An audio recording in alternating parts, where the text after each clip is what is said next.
Orage, c'est légendaire pour moi.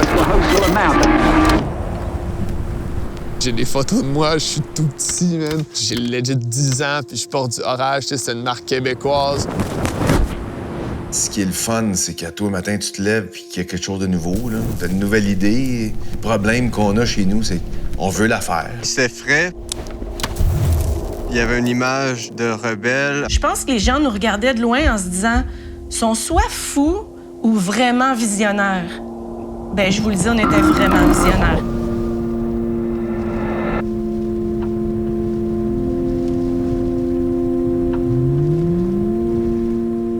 Ça, c'est un de mes meilleurs. Il était cool, lui.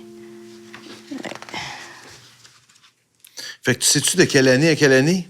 J'ai pas les bonnes dates. C'est sûr Quand que est-ce qu'on avait commencé? Des... T'étais rentré chez nous? 2000 à peu près, 2001, mettons. Moi, je suis rentrée, puis on focus ski full on. Hey, on a eu des... On était viré fou un peu, là. On a eu du fun, hein?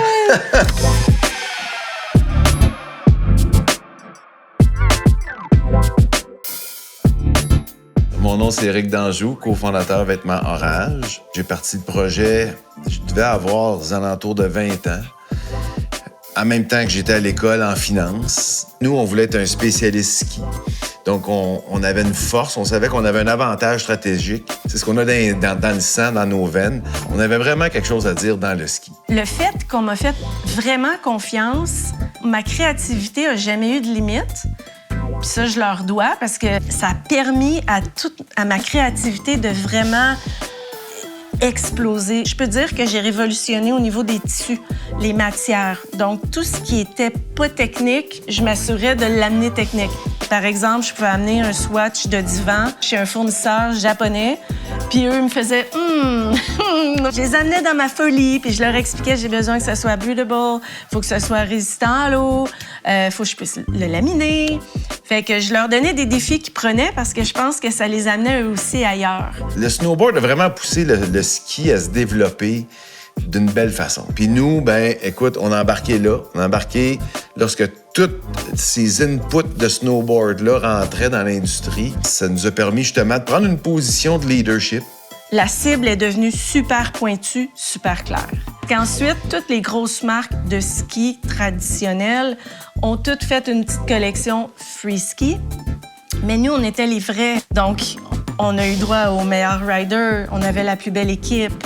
On créait des événements vraiment dans notre DNA à nous.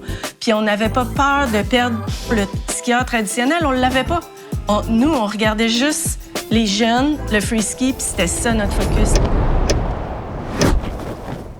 Dans les années 2006 à 2014, j'étais un athlète pour la compagnie Orage, puis je designais des vêtements avec mon nom sur les manteaux. Orage, il apportait de la nouveauté dans le sport du ski, puis ça représentait un vent de fraîcheur pour l'industrie du vêtement pour moi, qui était une facette très importante parce que le style était premier dans tout ce que j'essayais de faire.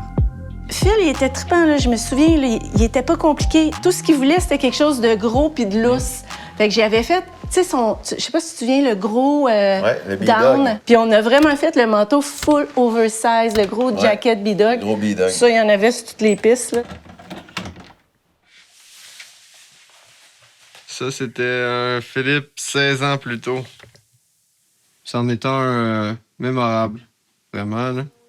L'équipe était fantastique. Il y avait une bonne écoute, il était attentif. On avait tout notre mot à dire, puis il était pris en considération, il était appliqué. Pour moi, ils se sont démarqués à ce niveau-là en étant simplement méticuleux par rapport au fait d'intégrer l'athlète dans le processus de design. On avait le plus gros team de free ski de l'industrie. Ouais. On avait les meilleurs. On en avait des bons. Ouais. On avait des très, très bons. Puis on y a cru. Oui. Je pense qu'on était les premiers à y croire au free ski. Là. On est arrivé avec une collection Respect the Revolutionary, puis on avait notre événement aussi qui était le Orage Master à Whistler. Ouais. qui était vraiment un événement avec un format différent de ce que les autres événements offraient. C'était beaucoup plus ouvert, beaucoup plus format jam, beaucoup plus format amical. Elle a inspiré beaucoup d'événements dans cette branche-là qui avant n'avaient pas leur place parce que tout était vraiment jugé de façon conventionnelle au début. Le Orage Master, parmi tout ce que Orage a accompli, était une de leurs plus grosses influences qu'ils ont eues dans le monde du ski. The final event of the year for all teams who have been, in a pretty strict competition circuit all year. Let's have a fun event to finish off the year and leave a good lasting memory.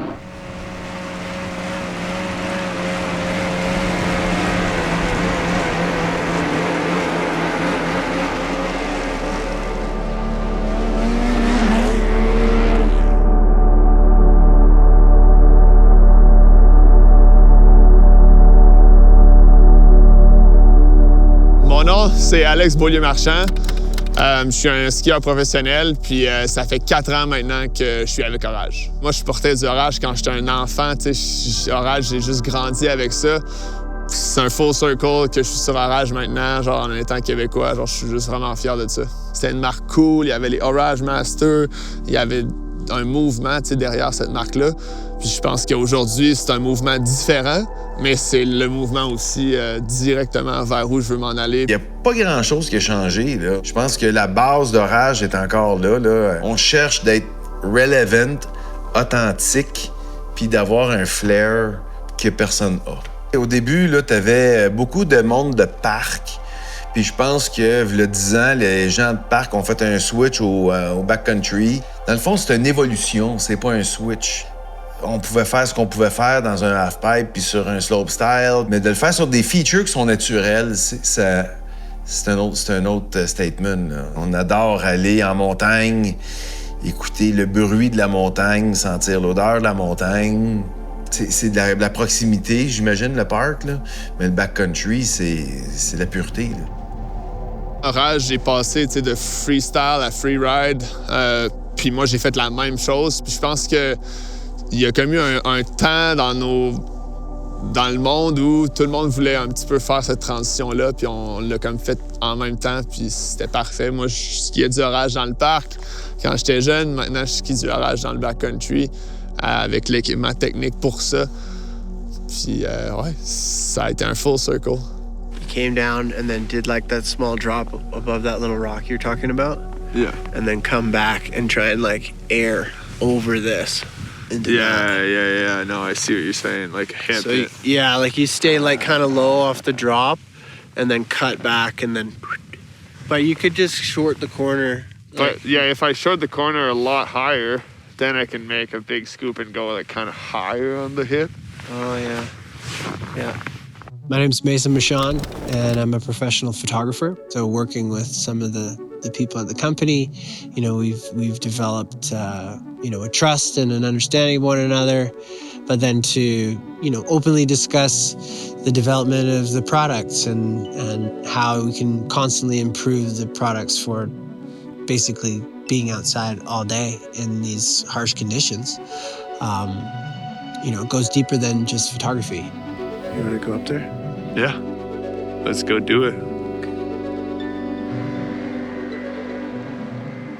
And I find that really interesting because in clothing design, there's an artistic approach and likewise in photography, and just the creative nature of both designing and then going out and photographing the products and the different silhouettes in the field. It's, it's kind of a full circle journey to see something from the beginning stages to the end. So Alex and I are here today in the Whistler Backcountry, and we're gonna head up the mountain and hopefully find a mix of sun and cloud and, make the best out of the conditions that we have. The snow is really good quality, and we're gonna try and get some cool photos.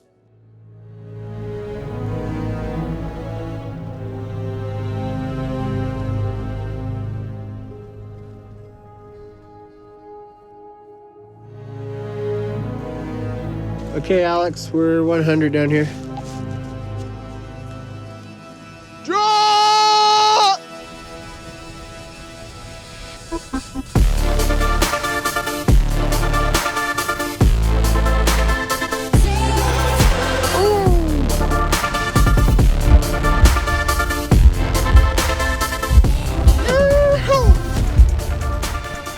Nice, boys. That was super fun. Yeah, how's the snow? Snow is good. A bit stompier than on the other face, but the first turn was so creamy. Dog, I was like, I could just do that over and over again. Je pense que ce qui me rend le plus fière aujourd'hui, c'est que la marque est encore là. Puis il y a encore du monde passionné qui est là. Puis ça, pour moi, c'est la plus belle affaire qui pouvait arriver à cette marque-là. Parce que ça a commencé avec ça a commencé un petit noyau. Je me souviens, on était peu de monde au début dans le bureau, puis après, c'est devenu super gros. Il y a eu les ups, les downs, tout ça. Mais aujourd'hui, la marque est encore ce qu'elle est, puis ils n'ont pas perdu leur DNA. Ça, c'est gros. Ça, je pense que c'est ce que je suis le plus fière de Raj aujourd'hui, c'est ça. Ouais. Tu sais, des fois, tu dis, le temps passe, puis tu dis, bon, OK, on est-tu encore accurate aujourd'hui? On est-tu encore on top of things, là, tu sais? Le discours est quand même similaire à ce qu'on avait il y a 30 ans. Avoir une équipe authentique, on s'associe encore avec le même type de personnes, des gens créatifs, des gens qui veulent pousser par en avant des choses, qui voient où c'est qu'on s'en va tantôt. C'est demain qui est important, c'est pas hier. Donc, on essaye de révolutionner un petit peu à notre façon différents produits, différents marchés. Quand on fait des produits, on veut que faut pas qu'ils mouillent, faut qu'ils soient légers, qu'ils sèchent rapidement. On a besoin de tout ça parce que c'est notre lifestyle à nous autres, tout simplement.